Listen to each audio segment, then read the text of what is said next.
Hello everyone, welcome to our webinar today. The topic is critical content for disaster response, which is available in the ArcGIS Living Atlas of the World. We'll go over our agenda. I'm Tamara Grant and we'll be welcoming you all here today. Our first topic is Esri's support and assistance during emergencies and natural disasters. We'll be talking about a few examples of this. And Jeff Baranyi will be talking to us about that. The next piece is about how to find and use this critical content in the Living Atlas of the World, and Daniel Siegel will be walking us through that. Then I'll join us back and wrap up and talk about some upcoming webinars and ways that you can connect with us then. So we will get started with Jeff. Great. Well, good afternoon, everyone. Thanks for joining our webinar today. What I first want to share with you is a little bit about Esri's disaster response program. So for many years, Esri has had some sort of disaster response program, basically supporting our users in times of need and making sure that they have what they need to get them through any kind of crisis or disaster that may arise. Now, this isn't a stopgap for good preparedness. We expect folks to continue to work on preparedness, but we're there if you need us and your capacity is overrun. And some of the ways which we normally help folks are providing additional or replacement software, helping to connect folks with data and that may be out there and available, like post-event imagery or the operational data that may be available, technical support, and then workflow advice, helping them kind of get through maybe using a new product or using tools in a new way that they may not be used to. So it's a request-driven system, and folks can make requests through the request assistance link here. And again, it's just to help them to get through the response phase. And now this, as I mentioned, this is something that we've been doing for many years. There's many disasters that we've supported over the past 20 years, and that's helped us. And so along the way, we've got to observe a lot. We've learned a lot how the technology has evolved and changed and can be valuable for various scenarios. Obviously towards the beginning, mostly focused on paper maps and getting paper maps out, whether that's the Northridge earthquake or the Columbia space shuttle disaster, and then kind of moving on to providing various, viewers of bringing together, information for a variety of events. And, most recently, and obviously it was a very busy year last year with Hurricane Harvey and Irma, Maria, along with all the wildfires, a lot of times using WebGIS and the new aspects of our technology in kind of new ways. So certainly learned a lot over the years, and we've really watched and observed how GIS has evolved and changed and what people asked for it. Obviously, we've had our desktop technology for many years. Over the past 20 years or so, our server technology has come on board and evolved and changed between ArcIMS and server, and really kind of where we are today now with WebGIS. So we've seen that evolution of GIS, and what we've seen is also the evolution of what folks ask for from a GIS perspective. The traditional question that many of you can probably appreciate after a disaster happens is, hey, can you make me a map? And as over time, we've seen those questions evolve to, hey, can to a viewer for me that brings in lots of different types of information and pull it together here, in one kind of single place in an easy to access way. And really where we are today in the kind of world of apps that's provided by WebGIS, and really getting into more kind of mission focused apps that help with to get the job done and are not kind of overwhelming for folks with a lot of data and tools, something that's very specific or focused on getting the job done, whether that's for briefings or having applications at the front of the command center, or getting information into and out of the field. So just a quick view on how things have evolved and changed. And really, it's behind the scenes, it's WebGIS that's really driving that and really helping to provide access to tools to help with decision making in new ways, right? Getting that application together that meets a specific user's requirements, whether that's mission focus like sheltering or transportation or mass care, that type of thing. And obviously, as many of you know from the GIS perspective, that's driven from the web map perspective that helps organize the data. Is essentially that configuration file for the applications, and this can contain information from operational data layers, live feeds from the Living Atlas, which we'll talk about today, as well as data sets that you have in your own jurisdiction, your authoritative content to kind of bring all that together. So here's just a slightly different view of that same type of concept, and really WebGIS bringing all of this together: imagery, spreadsheets, live feeds from the Living Atlas, which we'll talk about, incident data, all together through WebGIS to really help support the mission, whatever that might be, and really provide that kind of exact tool for the job that's kind of needed. So I just wanted to spend a minute kind of setting context to how all of this works and kind of brings and is brought together before we move on to the next part of the content. So the live feeds from the Living Atlas we think are really kind of critical, really valuable to being able to provide a great set of information to folks. So for example, being able to bring in information like forecast precipitation, when's it going to rain, when and where is it going to rain, and how much over the next 72 hours. So here we can see obviously the forecast from as Hurricane Harvey was approaching and the forecast rain that was coming through, and this can be included in apps like a briefing application, using a story map, or in this case using the situational awareness view or a solution template to bring together lots of different information and then allow users to ask who's impacted and what would potentially be impacted types of questions, along with the authoritative data that you may already have in your jurisdiction. So obviously here's a screenshot again from Harvey, and again featuring a lot of the live feeds that you all have access to today through existing means to be able to supplement your applications with data like this. Or again, here's a different view. Perhaps think about having a configuration of the operations dashboard in your command center at the front of your room. And so here we can see what the sheltering status was looking like as Irma was approaching Florida. This is a data set coming from FEMA combined with the data from the Living Atlas to give us a sense what's going on. And this type of thing could be configured within your own jurisdiction with your own data as well. Finally, the public is always looking for information on the current event. They're looking for basically situation awareness like those in the command center. So in this case, we see a configuration of our standing public information map template. So this is showing, in this case, the predicted wind fields as Irma was approaching the coast of Florida. This is data that you have access to right now through the Living Atlas, and Daniel will show you that here later on, and how to access this inside your own applications. So up front, I just wanted to share with you some of the common ways, some of the common applications that folks are often looking for from a disaster response perspective, from an emergency management perspective. And I wanted to help kind of give context to how you may use some of the Living Atlas data to help supplement and provide great sources of situational awareness inside these applications. Next, what I wanted to share with you now is some examples from the user community that we saw over the past year or so from recent events. In some cases, these are just what users did on their own without any help, and in other cases there was help that was provided by Esri. But I think what's really important here is I just want to share with you some of the example uses of the technology through all of these events over the past year. And what I wanted to start off first here with is FEMA's Public Hurricane Story Map Journal. So FEMA's great user of our technology, and in this case they have a standing public application that shows a variety of different information sources as events unfold. So here we can see in this screenshot, both live stream gauges coming in from the Living Atlas, as well as watches and warnings along the coast there. And this is just kind of one page in their kind of briefing tool to give a sense of what's going on, and this is available and accessible publicly.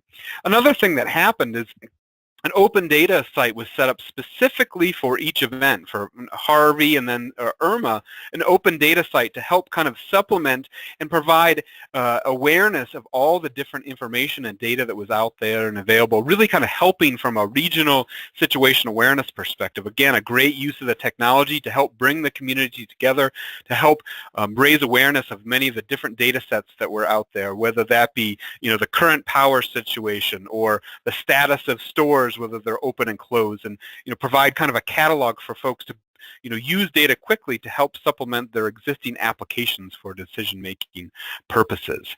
And another example is from the National Alliance for Public Safety GIS and how they turn to the crowd to source information from a situational awareness perspective. What's happening on the ground, and having folks submit in their photos kind of tied to the map in a crowdsourcing way to help get a better understanding from the ground of what was going on. Not only from folks directly, but then as folks found useful content or information, sharing that in an application like this that was publicly available. There was a lot that we did from an Esri perspective to help promote a lot of the data that was out there, the different kind of uses of the tools, and essentially provide some kind of catalogs of apps and data that folks could use quickly in addition to the Living Atlas content, and that was certainly part of this. So for example, news feed that was set up and we provided access to, so to provide another source of data to get information on where there was congestion from a traffic perspective, where roads might be out, just another source of data. And that's just one of the many different data sets that was out there and available. And these are often things, the types of things that we do during large events is to organize data into a set of groups, as you see here, and provide a set of apps to help raise the level of awareness of the data, information, and applications that may be out there and available in the community.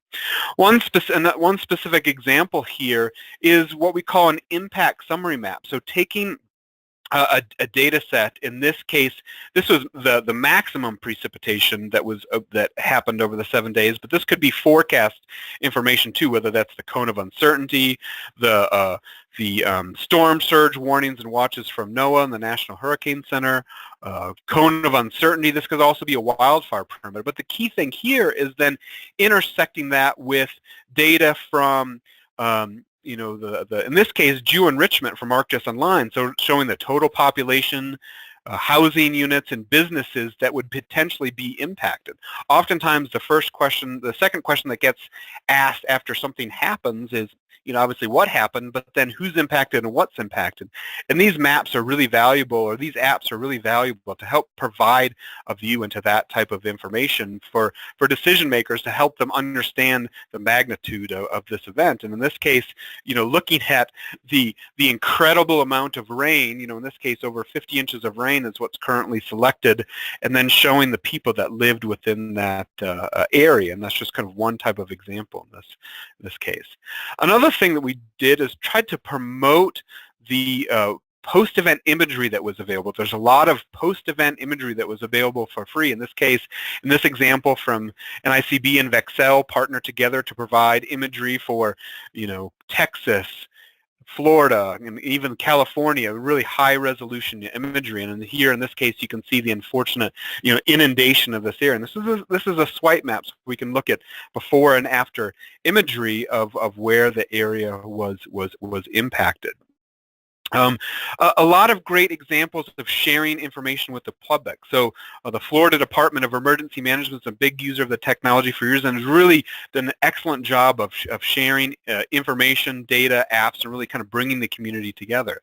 So in this case, leveraging the power of the cloud to share information with the public on where there's hurricane evacuation zones, and making that available, and so people can share that with the public very broadly in a scalable way. In this case, with millions of hits, with this data leveraging the cloud, or taking new approaches to sharing information. So in fact, in this case, power outage information that may be managed in a table is a lot more understandable and readable in a mechanism like this, in a map, and showing the power outage information by county here, in this case, to share the great amount of impact here across the impacted area. Also, uses of the mobile technology as well. So the city of Key West, very quickly, the afternoon after the hurricane made landfall, we're out in the field doing damage assessment and doing collections already with a collector tool to understand the impact to the jurisdiction, and documenting that even through photos to understand the great impact here in this area. So in this case, using the mobile tools, the mobile field tools from Esri, like Collector, Survey 123, to bring this information in a decision-making capacity. And then after that step, moving on to debris removal and being able to inventory debris piles within the jurisdiction to make sure and to ensure that their contractors were cleaning up the areas that they were supposed to, being able to monitor that process and hold folks accountable for doing the job that they were scheduled to do, to really help expedite the recovery here. So another kind of great use from the city of Key West here that we wanted to share with you, kind of examples of use of the technology. And another example here is getting information out on evacuation zones. This is a traditional type of use of the technology, working with the public information officer staff, the emergency operations staff, to get information out to the public to help kind of keep them safe.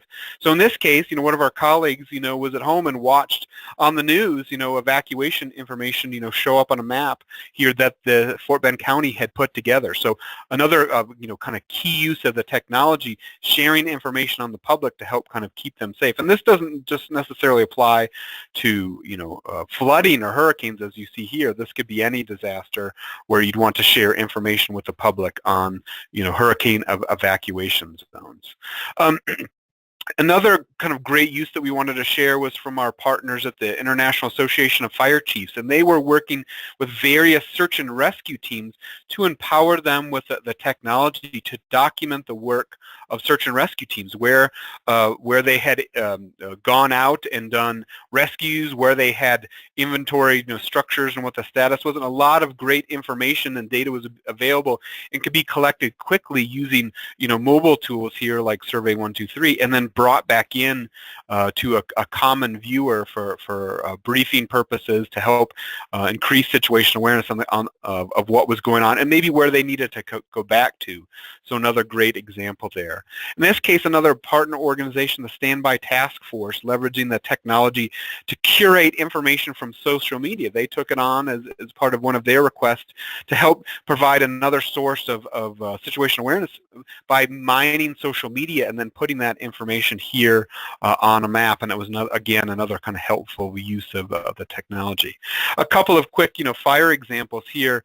Sonoma County during the Northern California fires. Here's how they're sharing information with the public on some of the impacts, the road closures, where there are evacuation zones, and this will evolve and change over time through the course of the event. And then, unfortunately, there's a catastrophic impact as the result. In this case, again, another swipe map. In this case, the data coming from a drone to share the information publicly with where damage unfortunately had occurred and the number of homes there, or in a broader sense, an example from Cal Fire, sharing where the houses were damaged, the results of the field surveys, and getting that information kind of pulled together internally, and then if decided to share that information with the public on the magnitude of the damage here of where homes were damaged. Another great idea and use of the technology is briefing elected officials with the technology. And so in this case, the screenshot showing the highest levels of government of being able to use the tools for briefing purposes, and many folks found great value of the technology that way. So again, I just wanted to share with you in the webinar some of the different uses of the technology that we kind of either observed or helped with in a variety of different ways over the course of this past year. Obviously, very busy, but for us, we really saw a lot of folks get great value out of the technology, out of WebGIS, and really saw kind of a repeatable pattern of being able to deploy capabilities really quickly if they hadn't done so before. In this last example from the city of Miami and their public works department, how they kind of switch from a paper process in the morning to then using, Survey 123, public works tasks of clearing streets, of debris removal, and that type of thing. Very agile use of the technology to focus and pivot to support a specific mission, and that the technology worked for me in a very kind of quick manner. So I hope maybe some of these examples will inspire you for different ways with which you can leverage the technology within your jurisdiction and get better prepared for the next event, and with some of the tools and applications and data that you already have access to. So kind of in closing here in my section, just wanted to kind of reiterate, there's the patterns that we see that are really helpful from an emergency management or disaster response perspective are what you see here. Kind of the command center view of the situation and bringing data together, being able to brief decision makers or executives or the public on the current situation using, story maps, allowing operations staff to have access to a little bit broader sense of tools, not quite full-blown, desktop, GIS and something like the situation awareness viewer here. And we can create mission-focused versions of those tools for specific needs. Maybe it's emergency support function-based or different, functional roles. Damage assessment is another kind of key capability to enable, and folks got a lot of value in a lot of different ways of using the mobile tools to bring things together really quickly. And finally, getting information out to the public on the current situation, whether that's situational awareness information like the current weather feeds as you see here, or evacuation zones, that type of thing, shelters that may be set up, other resources that are available to help kind of the community. So these kind of repeatable patterns of apps were really kind of driven home to us through the experiences of not only observing what was going on in the user community, but also in helping folks, stand up some of these types of capabilities inside their own jurisdictions, inside their own communities.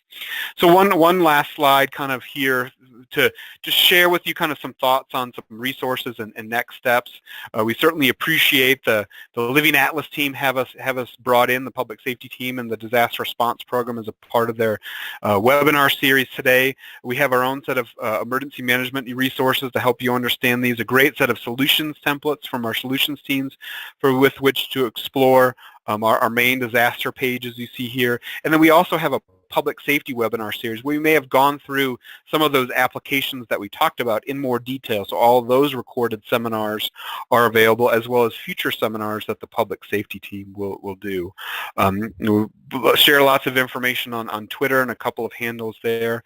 And a couple things to think about, here in closing. You've seen a lot of great uses from the user community, and we were really impressed and inspired by a lot of the great work that our users were doing, and we shared some of those examples with you. But hopefully those inspire you to perhaps try some of these in your own jurisdiction.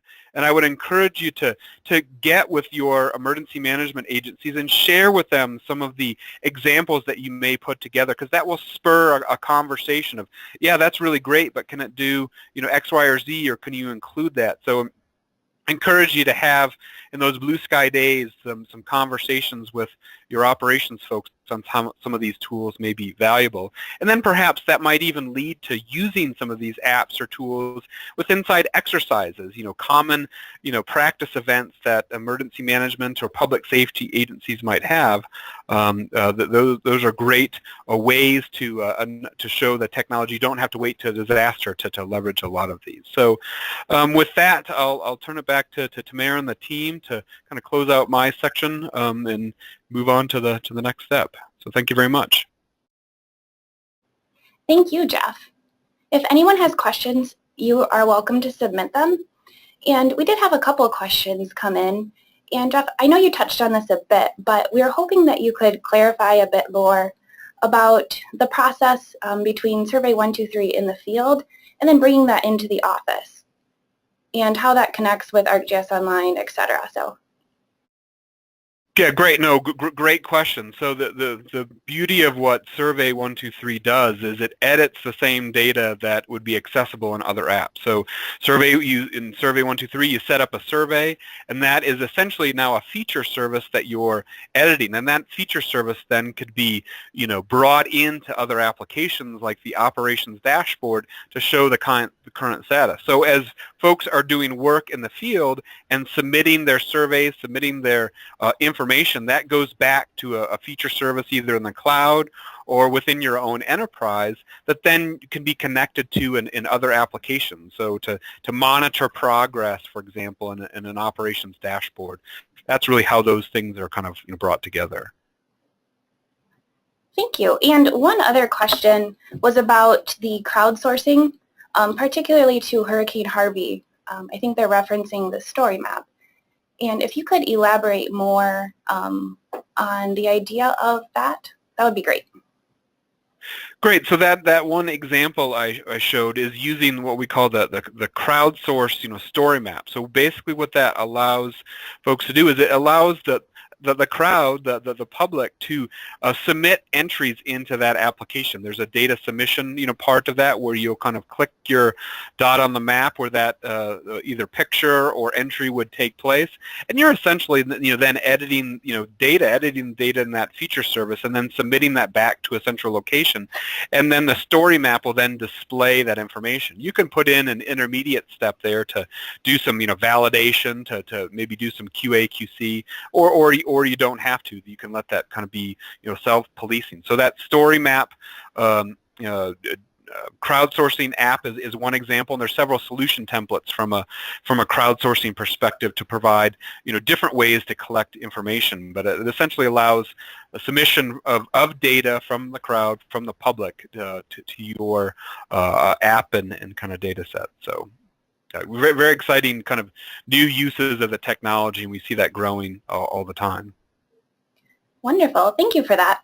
There are a few more questions coming in. We don't have time for all of them since we have a few more things to get to, but we will respond via email to all of your questions.